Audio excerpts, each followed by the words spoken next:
Hello guys, ഇന്നത്തെ ഒരു പുതിയ വീഡിയോയിലേക്ക് എല്ലാവർക്കും സ്വാഗതം. അപ്പോൾ ഇന്നൊരു ഫ്രൂട്ട് പ്ലാന്റിനെ പരിചയപ്പെടുത്താൻ വേണ്ടിയിട്ടുള്ളൊരു വീഡിയോ ആണ് കേട്ടോ. അപ്പോൾ ഈ ഒരു പ്ലാന്റ് നമുക്ക് സെയിലിനും ഉണ്ട്. ഫ്രൂട്ട് പ്ലാന്റ് എന്ന് പറഞ്ഞു കഴിഞ്ഞാൽ ഡയറക്റ്റ്ലി നമുക്ക് ഭക്ഷ്യയോഗ്യ അല്ലാത്തൊരു പ്ലാന്റ് ആണ് കേട്ടോ. ഇതിൻ്റെ പേര് മക്കോട്ടദേവ, ദേവപ്പഴം എന്നൊക്കെ പറയും. ഒരുപാട് ഗുണങ്ങൾ ഉണ്ടെന്നാണ് പറയപ്പെടുന്നത്.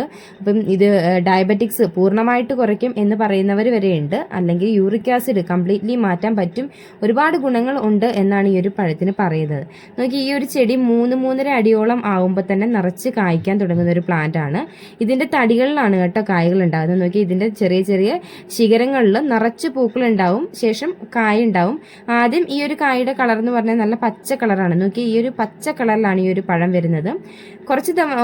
ഏകദേശം 1 മാസം അടുക്കാറാവുമ്പോഴത്തേന് ഈ ഒരു പഴം നല്ല മൂത്ത് നല്ല റെഡിഷ് കളറിലാവും. അപ്പോഴത്തേനാണ് നമ്മളിത് ഉപയോഗിക്കുന്നത്. അതായത് ഈ ഒരു പഴം രണ്ടായിട്ട് മുറിച്ചിട്ട് നമ്മളിതിനെ സവാള സ്ലൈസ് ചെയ്യുന്ന പോലെ ചെറുതായിട്ട് സ്ലൈസ് ചെയ്തതിന് ശേഷം ഉണക്കിയെടുത്താണ് ഉപയോഗിക്കുന്നത് കേട്ടോ. അപ്പം ഉണക്കിയെടുത്തതിന് ശേഷം അതിൻ്റെ ചില ആൾക്കാർ വെയിലത്തുണങ്ങുന്നവരുണ്ട്. ഇത് ഡയറക്റ്റ്ലി തണലത്തുണങ്ങുന്നതാണ് ഏറ്റവും ബെറ്റർ എന്നാണ് ഇതിൻ്റെ വിദഗ്ധരൊക്കെ പറയുന്നത്. അപ്പം ഇത് ഉണക്കിയെടുത്തിട്ട് ഇതിൻ്റെ 2-3 ചെറുതായിട്ട് സ്ലൈസ് ചെയ്ത മക്കോട്ടദേവയുണ്ടല്ലോ, 2-3 എണ്ണം എടുത്തിട്ട് 1 ഗ്ലാസ് വെള്ളത്തിൽ തിളപ്പിച്ച് കുടിക്കുകയാണെങ്കിൽ, രാവിലെ വെറും വയറ്റിൽ കുടിക്കുകയാണെങ്കിൽ ഡയബറ്റിക്സ് മാറും എന്നാണ് പറയുന്നത്. എത്രത്തോളം ശരിയാണെന്നും എനിക്കറിയില്ല. കാരണം ഏത് സാധനം നമ്മൾ ഉപയോഗിക്കുമ്പോഴും നമ്മൾ ഡോക്ടറുടെ നിർദ്ദേശം തേടുന്നത് നല്ലതായിരിക്കും. അല്ലെങ്കിൽ ഒരാൾ പറയുന്നത് കേട്ടിട്ട് നമ്മളൊരു സാധനം ഉപയോഗിക്കുകയാണെങ്കിൽ അതിന് ഒരുപാട് സൈഡ് എഫക്റ്റ് ഉണ്ടാവും. അതുകൊണ്ട് ഏത് സാധനം ഉപയോഗിക്കുമ്പോഴും ഡോക്ടറുടെ നിർദ്ദേശം തേടുക കേട്ടോ. അപ്പം യൂറിക് ആസിഡിന് അല്ലെങ്കിൽ ഡയബറ്റിക്സിനൊക്കെ ഒരുപാട് നല്ലതാണ് ഈ മക്കോട്ടദേവ എന്നാണ് പറയുന്നത്.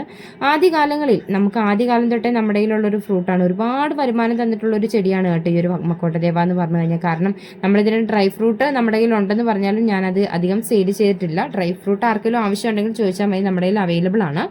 നമ്മൾ കൂടുതലും ഇതിൻ്റെ തൈകളായിരുന്നു സെയിൽ ചെയ്തുകൊണ്ടിരുന്നത് ആദ്യകാലങ്ങളിൽ. ഏകദേശം ഒരു 2-3 കൊല്ലം വരെ നമ്മൾ നന്നായിട്ട് സെയിൽ ചെയ്തുകൊണ്ടിരുന്ന ഒരു പ്ലാന്റാണ് മക്കോട്ടദേവ എന്ന് പറഞ്ഞു കഴിഞ്ഞാൽ.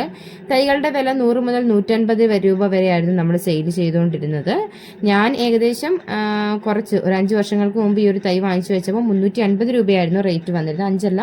7 വർഷങ്ങൾക്ക് മുമ്പ് 350 രൂപയായിരുന്നു തൈകളുടെ റേറ്റ് ആയിരുന്നത്. ആ ഒരു സമയത്ത് മക്കോട്ടദേവ നഴ്സറികളിലൊക്കെ വായി വരുന്നതേ ഉള്ളായിരുന്നു. അപ്പോൾ എല്ലാവരും തന്നെ ഈ ഒരു സാധനം നന്നായിട്ട് ഉണക്കി ഉപയോഗിക്കാറുണ്ടായിരുന്നു കേട്ടോ. ആ ഒരു സമയത്ത് നോക്കി, ഇതുപോലെ നമ്മളിത് മുറിച്ചെടുക്കുമ്പോൾ ഇതിന്റെ സീഡൊക്കെ മുറിഞ്ഞു കിട്ടാൻ നല്ല പാടാണ് കേട്ടോ. സീഡിലാണ് ഇതിന്റെ പ്രൊപ്പഗേഷൻ.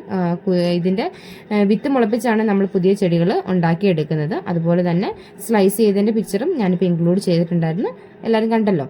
അങ്ങനെ നമ്മൾ ഈ ഒരു ചെടിക്ക് നല്ല ഡിമാൻഡ് ഉണ്ടായിരുന്നു. ഇപ്പം അധികം ആൾക്കാർ ഈ ഒരു പ്ലാന്റ് എല്ലായിടത്തും ആയതുകൊണ്ടാവും അധികം ആൾക്കാർ ഇപ്പം വാങ്ങിക്കാറില്ല. എന്നാലും വാണിജ്യാടിസ്ഥാനത്തിൽ ഒരുപാട് പേര് ഈ ഒരു ചെടീനെ കൃഷി ചെയ്യുന്നുണ്ട്. ഒരുപാട് ഡ്രൈ ഫ്രൂട്ടിൻ്റെ ഒക്കെ നല്ല വിലയാണ്. 3000-നും 4000-നും ഇടയിലൊക്കെയാണ് ആമസോണിൽ ഇതിൻ്റെ ഫ്രൂട്ടിൻ്റെ റേറ്റ് കിടക്കുന്നത്. അത് ഏകദേശം 1/2 കിലോ ഉണ്ടെന്ന് തോന്നില്ല, 250 to 500 ഗ്രാമിനൊക്കെയാണ് ഈ ഒരു 3500 അല്ലെങ്കിൽ 4000 രൂപയ്ക്കൊക്കെ ആമസോണിൽ റേറ്റ് കിടക്കുന്നത്.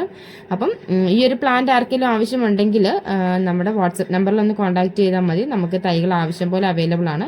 50 രൂപ മാത്രമേ ഉള്ളൂ ഇപ്പോൾ ഇതിൻ്റെ തൈകൾക്ക് റേറ്റ്. കാരണം നമ്മളിതധികം സെയിൽ ഇപ്പോൾ ചെയ്യുന്നില്ല, അതുകൊണ്ട് 50 രൂപ മാത്രമേ ഉള്ളൂ ഇപ്പോൾ ഇതിൻ്റെ തൈകൾക്ക് വരുന്നുള്ളൂ.